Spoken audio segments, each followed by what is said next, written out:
She pulled open the carved oak door and went into the gallery. "There you are." Celine Denarve turned to Jane and frowned with mock indignation. "I thought I was going to have to send the bloodhounds after you.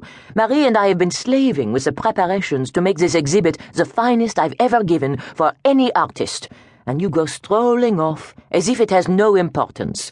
It's an insult." Jane grinned. "You know that you would have whisked me out of here if I'd offered to stay and help." Celine was reacting with her usual sense of Gallic drama, and it always amused Jane. High drama was so far removed from her own practical character. She had flashes of intensity and recklessness, and that might be why she and Celine had so quickly become friends. But it was Celine's basic shrewdness and kindness that had cemented their friendship. "How many times have you told me that an artist should paint and stay out of the business of selling her work?" "Many times." Celine turned to her assistant, Marie Rousseau, who had come out of the office carrying an ice bucket. "Put it at the bar, Marie. If I give everyone enough champagne, they will forget that Jane's not really the Rembrandt I've been hyping for the past month." "I believe those art critics may already be a little skeptical," Jane said dryly. "Though if anyone could convince them, you could." "You're right. I'm splendid."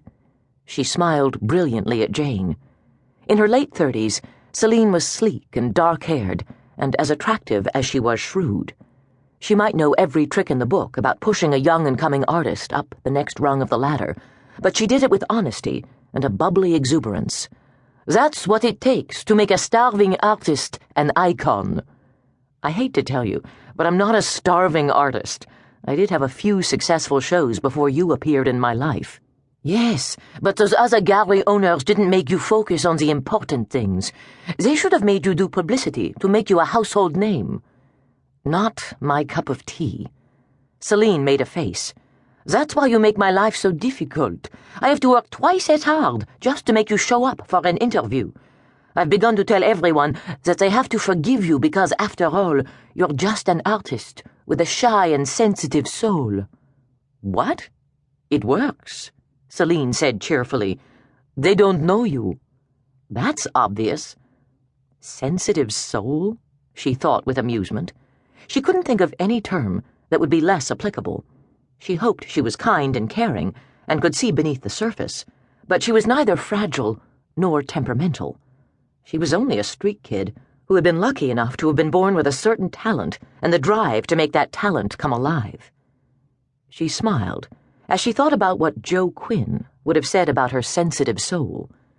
She'd been a tough 10-year-old when she had come to live with Joe and Eve Duncan, and they had accepted her and made sure that she knew how to handle herself in any situation. He was a detective with the Atlanta Police Department, and his teaching had been both thorough and intense. Karate, Choi Kwang-do, and when she grew older, training in weaponry. Those lessons had forged a bond that had helped draw them closer, and it was her very good fortune that she hadn't been a prissy kid who would have forced Joe to treat her delicately. No, he would have laughed himself silly at anyone thinking she was overly sensitive. "You're smiling." Celine was studying her face. "What are you thinking?" "That you must be very persuasive to make them believe that bullshit." "Yes, I am extraordinary."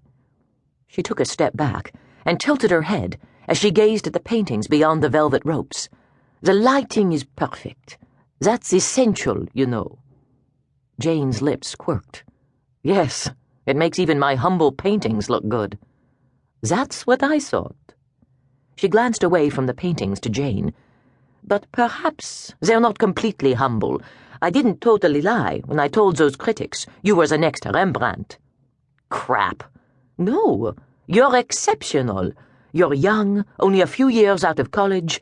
In another 5 years, you'll rock the art world. If you'll let me help you." She shrugged and changed the subject. "Lighting may help your paintings, but no amount of lighting is going to help you if you're dressed in those jeans and shirt. Not here in Paris. Hurry, go upstairs and change. The first guests should be here in 45 minutes. "I'll be ready." Jane headed for the elevator. Celine maintained an apartment above her gallery.